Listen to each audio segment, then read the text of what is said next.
Hello everyone.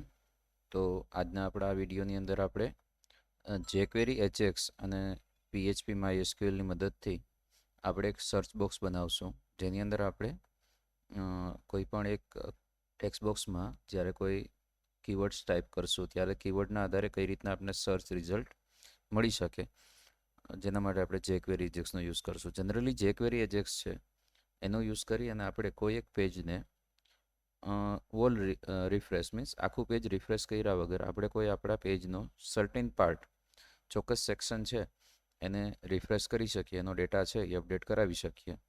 તો એના માટે jQuery એજેક્સ યુઝ કરવામાં આવે છે. તો આપણે એની અંદર સૌથી પહેલાં એક વિઝ્યુઅલ સ્ટુડિયોની અંદર PHPના કોડ માટે થઈ અને આપણે ત્યાં એક ફોલ્ડર ઓપન કરાવી લઈએ. ફોલ્ડર આપણું ઝેમ્પની અંદર htdocsમાં બનશે, તો આપણે એનું નામ આપી દઈએ jQuery એજેક્સ. આ ફોલ્ડરની અંદર આપણે એક ફાઇલ બનાવી લઈશું index.php. અહીંયા આપણે HTML5નો યુઝ કરી અને ત્યાં સિમ્પલ એક ટેક્સ્ટ બોક્સ, જે ટેક્સ્ટ બોક્સનું નામ રહેશે સર્ચ બોક્સ, આઈડી પણ રહેશે સર્ચ બોક્સ. ધેન આફ્ટર આપણે ત્યાં બ્રેક લાઇનનો યુઝ કરી અને એક અનઓર્ડર લિસ્ટ બનાવશું. આ અનઓર્ડર લિસ્ટને આપણે એક ક્લાસ પ્રોવાઈડ કરશું. ક્લાસનું નામ આપી દઈશું આપણે રિઝલ્ટ. આપણે જે પણ કાંઈ સર્ચ બોક્સમાં ટાઈપ કરશું અને જે કાંઈ jQuery એજેક્સ આપને રિઝલ્ટ રિટર્ન કરશે એ આપણે આ યુએલની અંદર એઝ અ li તરીકે ત્યાં પ્રિન્ટ કરશું.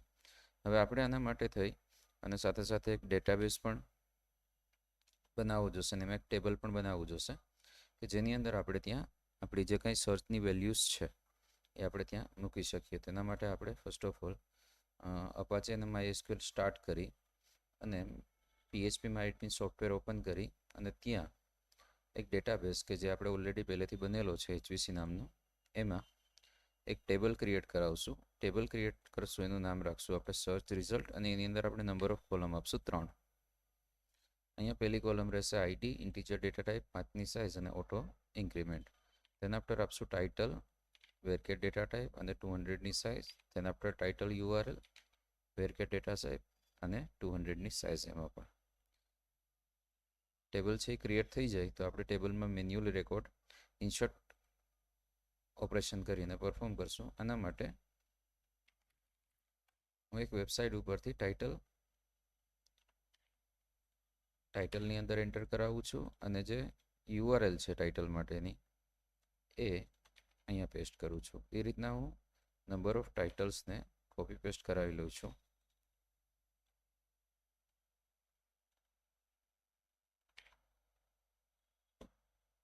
આપણે 4 થી 5 રેકોર્ડ છે ત્યાં ઇન્સર્ટ કરી આપીએ કે જેથી આપણે સર્ચની અંદર જુદા જુદા કીવર્ડ દ્વારા એ વસ્તુ છે એને આપણે પ્લેસ કરી શકીએ. પાછું ઇન્સર્ટ કરાવી દઈએ 2 રેકોર્ડ.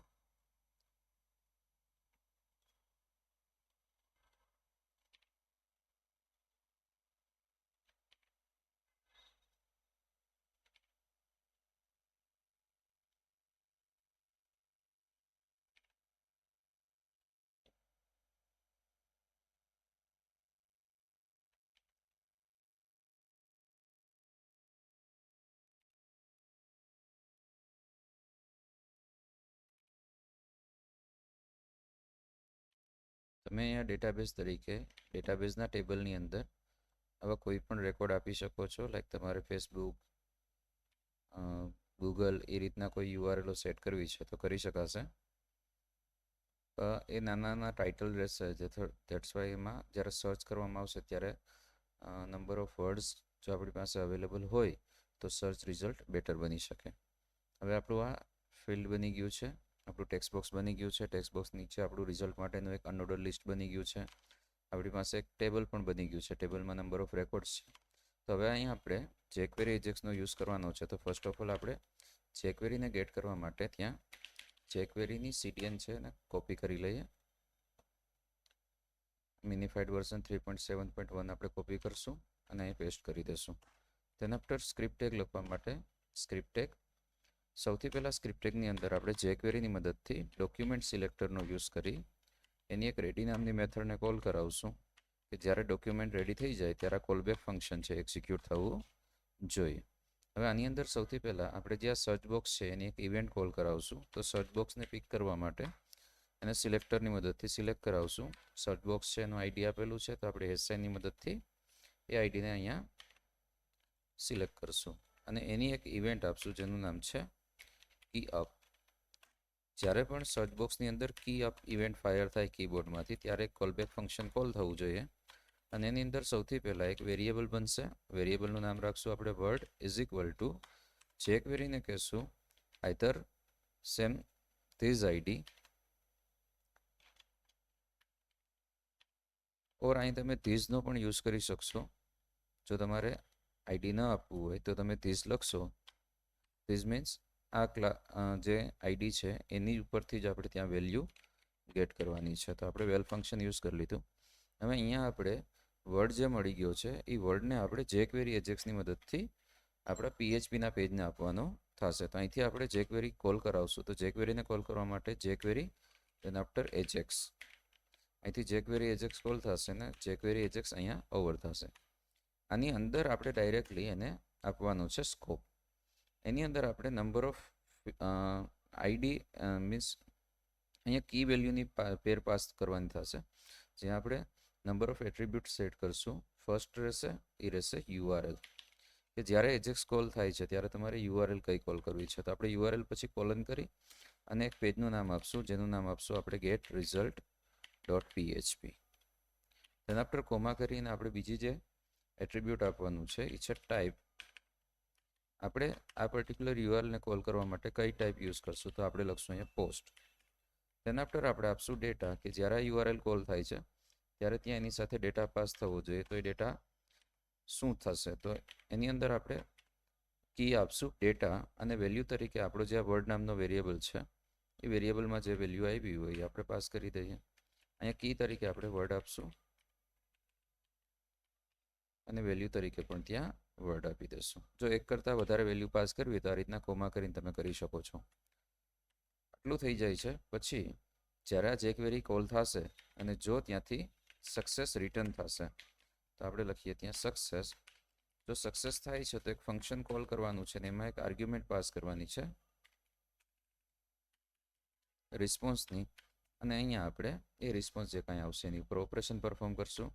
તો જેક્વેરીની મદદથી આપણે કહેશું કે મારી પાસે એક ક્લાસ છે જેનું નામ રિઝલ્ટ છે. તો અહીં લખશું ક્લાસ સિલેક્ટર તરીકે ડોટ અને ક્લાસનું નામ છે રિઝલ્ટ. એ રિઝલ્ટની અંદર આપણે HTMLમાં કન્ટેન્ટ સેટ કરવો છે એટલે આપણે HTMLની એક મેથડ યુઝ કરશું અને આપણા રિસ્પોન્સની અંદર જે કાંઈ આપણને મળે છે એ આપણે ત્યાં પ્રિન્ટ કરાવી આપશું. તો આપણું આ જેક્વેરી એજેક્સ છે એ ડન થઈ ગયું. હવે આપણે એક પેજ બનાવવાનું થશે જેનું નામ રહેશે ગેટ રિઝલ્ટ .php. તો એક નવી ફાઇલ બનાવશું, સેવ કરશું અને નામ આપશું ગેટ રિઝલ્ટ .php. આ ફાઇલની અંદર સૌથી પહેલાં આપણે અહીંથી જે આપણી વેલ્યુ પાસ થઈ છે ડેટા તરીકે વર્ડ એને આપણે ત્યાં ગેટ કરવાનો થશે. તો આપણે અહીંયા આ ડેટા છે એને એઝ અ કી તરીકે આપવાની છે. તો આપણે ત્યાં વર્ડ આપ્યું છે અને વેલ્યુ તરીકે આ વર્ડ ત્યાં પાસ થવો જોઈએ. સૌથી પહેલાં અહીંયા એક વેરિયેબલ બનાવી લઈએ વર્ડ નામનો ઇઝ ઇક્વલ ટુ મેથડ જે આપણે યુઝ કરી છે એ પોસ્ટની છે અને ઇન્ડેક્સ તરીકે પણ ત્યાં આવે છે વર્ડ. તો આપણે જે કીવર્ડ પાસ કરેલો ત્યાં મળી ગયો. હવે આપણે કનેક્શન બનાવશું MySQL_connect ની મદદથી. ફર્સ્ટ આર્ગ્યુમેન્ટ રહેશે લોકલ હોસ્ટ, સેકન્ડ આર્ગ્યુમેન્ટ રહેશે username root, third argument password જેનો પ્લેંગ છે અને ફોર્થ આર્ગ્યુમેન્ટ તરીકે આપણા ડેટાબેઝનું નેમ. એક ક્વેરી બનાવી લેશું સિલેક્ટ બધી કોલમ માટે સ્ટાર ફ્રોમ, ટેબલનું નામ રહેશે આપણું સર્ચ રિઝલ્ટ. તો select star from search result. તેના આફ્ટર એક કન્ડિશન આપશું વેરની મદદથી, વેર ક્લોઝની મદદથી. વેર આપણું જે કોલમ છે જેનું નામ છે ટાઇટલ. તેના આફ્ટર આપણે લાઇક યુઝ કરશું કીવર્ડ.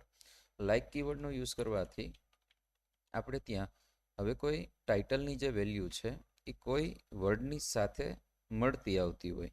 કારણ કે આપણે જ્યારે ટાઈપ કરશું ત્યારે એની અંદર 1 letter, 2 letter, 3 letter, 5 letter, 6 letter રીતના લેટર એન્ટર થશે દરેક વખતે. તો જ્યારે લેટરની મદદથી વર્ડ જે બનશે એ વર્ડ તમારા ટાઇટલમાં કોઈ પણ લોકેશનમાં આખા ટાઇટલમાં ક્યાંય પણ જો મેચ થતો હશે તો આપણે આખું ટાઇટલ જોઈએ છે. દેટ્સ વાય આપણે લાઇક યુઝ કરશું. લાઇકને આપણે એક પેટર્ન આપશું જે છે સિંગલ કોટની અંદર %, અને આપણો જે વર્ડ આવ્યો છે એ WRD નામના વેરિયેબલમાં આવ્યો છે, તો આપણે એ આપી દઈએ ત્યાં. તો આપણી ક્વેરી છે આ બની ગઈ. લાસ્ટમાં સેમિકોલન. હવે આપણે એક રિઝલ્ટ નામનો વેરિયેબલ બનાવી અને ક્વેરીને રન કરાવીએ. MySQLi_query. ફર્સ્ટ આર્ગ્યુમેન્ટ તરીકે કનેક્શન રહેશે, સેકન્ડ આર્ગ્યુમેન્ટ તરીકે ક્વેરી રહેશે. જો ઓપરેશન પરફોર્મ નથી થઈ શકતું તો આપણે અહીંથી સિલેક્ટ ફેલ મેસેજ આપી અને MySQLi_errorની મદદથી જે કનેક્શનમાં આવેલી એરર છે એને સ્ટ્રિંગમાં પ્રિન્ટ કરાવી આપીએ. હવે જો કોઈ એરર નથી આવતી તો આપણે whileની લૂપ ચલાવશું. એમાં એક રો નામનો વેરિયેબલ બનાવી MySQLi_fetch_array ફંક્શન યુઝ કરી અને રિઝલ્ટમાંથી આપણે રોને 1 by 1 ફેચ કરશું. હવે આ whileની લૂપની અંદર HTMLનો કોડ આવવાનો છે. દેટ્સ વાય આપણે અહીંયા while લૂપની અંદર PHP ઓવર કરાવી PHP સ્ટાર્ટ કર્યું, એક એન્કર ટેગ કોલ કરાવીએ છીએ. એન્કર ટેગની અંદર li ક્રિએટ કરશું. liની અંદર PHPની મદદથી આપણે જે રોની અંદર આવેલો ડેટા છે એને પ્રિન્ટ કરવાનો છે. તો પ્રિન્ટ કરવા માટે એકો $રો અને રોની અંદર ઇન્ડેક્સ તરીકે આપી દઈશું આપણે ટાઇટલ. તો અહીંયા ટાઇટલ પ્રિન્ટ થશે. સેમ આ જ રીતના જ્યારે આ ટાઇટલ ઉપર ક્લિક થાય ત્યારે href કોલ થાય તો એમાં આપણે કોલ કરાવશું ટાઇટલની URL. That's it. આપણો આ કોડ છે કમ્પ્લીટ થઈ ગયો છે. હવે આપણે પેજને રન કરાવી અને જોઈએ. localhost/jQuery hx આપણું ઇન્ડેક્સ પેજ આવી ગયું. અહીંથી હું ટાઈપ કરીશ h. તો તમે જોઈ શકો છો ઘણા બધા એવા ટાઇટલ છે જેમાં h આવે છે. હું અહીં લખું છું p. તો તમે જોઈ શકો છો કે એવા ટાઇટલ રિમેનિંગ રહ્યા ત્યાં h અને p બંને સાથે મળતા હોય. સપોઝ હું અહીંથી બેક મારી દઉં, ખાલી કરી નાખું છું. અત્યારે આપણું રિઝલ્ટ ક્લિયર નથી થતું. હું લખું wi. તો તમે જોઈ શકો છો કાંઈ વિથ છે, ખાલી w થી ઘણા બધા છે. હું અહીં લખું છું php. તો તમે જોઈ શકો છો પેજ આવે છે જે PHP છે. હું લખું py તો ખાલી જસ્ટ પાયથોન વાળી જે કાંઈ ટાઇટલ છે એ આવે છે. રેડી. તો આ રીતના આપણું સર્ચ છે એ સર્ચનું રિઝલ્ટ આવશે. હવે જ્યારે ટેક્સ્ટ બોક્સ એમ્પ્ટી થાય છે ત્યારે તમે જોઈ શકો છો કે અહીં રિઝલ્ટ છે અવેલેબલ રહી છે. તો એના માટે આપણે થોડોક jQueryનો કોડ જે આપણે લખેલો છે ત્યાં ચેન્જ કરશું. અહીંયા આપણે કન્ડિશન મૂકી દઈશું જે ઇફની મદદથી રહેશે. આપણો જે વર્ડ છે એ વર્ડની લેન્થ jQuery કે જાવાસ્ક્રિપ્ટની અંદર કોઈ ટેક્સ્ટ છે એની લેન્થ ગેટ કરવા માટે લેન્થ ફંક્શન યુઝ થાય છે. તો આપણે લખશું word.length >0 હોય તો આપણે આટલી પ્રોસેસ છે એને એક્ઝિક્યુટ કરવાની થશે. તો વર્ડની લેન્થ 0 ક્યારે રહેશે? જ્યારે ટેક્સ્ટ બોક્સમાં કોઈ ટેક્સ્ટ એન્ટર હશે ત્યારે. એલ્સમાં આપણે અહીંયા જે રીતના રિઝલ્ટમાં અહીંયા રિઝલ્ટ પ્રિન્ટ કરીએ છીએ જેમાં બધા ટાઇટલ આવે છે એની જગ્યાએ આપણે jQueryનું એક ફંક્શન કોલ કરી નાખશું જેનું નામ છે empty, કે જેથી એ આપણું જે પર્ટિક્યુલર રિઝલ્ટ છે એ રિઝલ્ટને ખાલી કરી નાખે. એટલે એના અંદરના જે કંઈક સબ એલિમેન્ટ છે એ ડિલીટ કરાવી નાખીએ. રિફ્રેશ કરીએ તો તમે જોઈ શકો છો કે PHP બેક મારી અને આપણે ક્લિયર કરીએ છીએ ત્યારે આપણું રિઝલ્ટ છે એ ઓલ ક્લિયર થાય છે. py તો પાયથોન, વેબ તો કે વેબ. કોઈ પણ વર્ડ એન્ટર કરો એ વર્ડથી સ્ટાર્ટ થતા અથવા તો એ વર્ડ છે એ લેટર છે તમારા રિઝલ્ટમાં ક્યાંય મેચ થતો હશે તો એવા રિઝલ્ટ તમને અહીંયા મળી જશે. અધરવાઇઝ તમને ત્યાં બ્લેન્ક આપવામાં આવશે. રેડી. That's it. આ રીતના jQuery એજેક્સનો યુઝ કરી અને આપણે હોલ પેજને રિફ્રેશ કર્યા વગર આપણે સર્ટેન એક એરિયાને રિફ્રેશ કરી શકીએ છીએ. jQuery એજેક્સ છે એ બહુ યુઝ થાય છે અત્યારની વેબસાઇટમાં. તમે જોયું હશે ઘણી બધી જગ્યાએ તમે જ્યારે કોઈ પ્રોડક્ટ કાર્ટમાં એડ કરાવો છો અને પછી કાર્ટની બાજુમાં તમે જ્યારે કાર્ટમાં વ્યૂ કરો છો ત્યારે પ્રોડક્ટની અંદર ક્વોન્ટિટી છે એમાં પ્લસ માઇનસની સાઇનથી તમે એને અપડેટ કરી શકો છો. તો એ જ્યારે પ્લસ ઉપર ક્લિક થાય છે ત્યારે પણ jQuery કોલ થતી હોય, માઇનસ ઉપર ક્લિક થાય ત્યારે પણ jQuery કોલ થતી હોય, કે જેમાં માત્ર ને માત્ર તમે જે ક્વોન્ટિટી અપડેટ કરો છો એ પ્રમાણે ક્વોન્ટિટીની વેલ્યુ અને માત્ર પ્રાઇસની વેલ્યુ છે જે અપડેટ થાય. બાકી આખું પેજ છે ત્યાં રિફ્રેશ થતું નથી. દર વખતે રિક્વેસ્ટ jQuery એજેક્સની મદદથી થાય છે. આખી સર્વરની અંદર શું કહેવાય જે પેજ માટેની રિક્વેસ્ટ થવી જોઈએ એ થતી નથી. કોઈ એક પ્રોસેસ માટેની રિક્વેસ્ટ છે ત્યાં થઈ જાય છે અને તમારા એક ચોક્કસ પાર્ટને જે રિફ્રેશ કરીને તમને ડેટા બદલાવીને આપી દે છે. તો આ રીતના jQuery છે યુઝ થાય છે. Thanks for watching.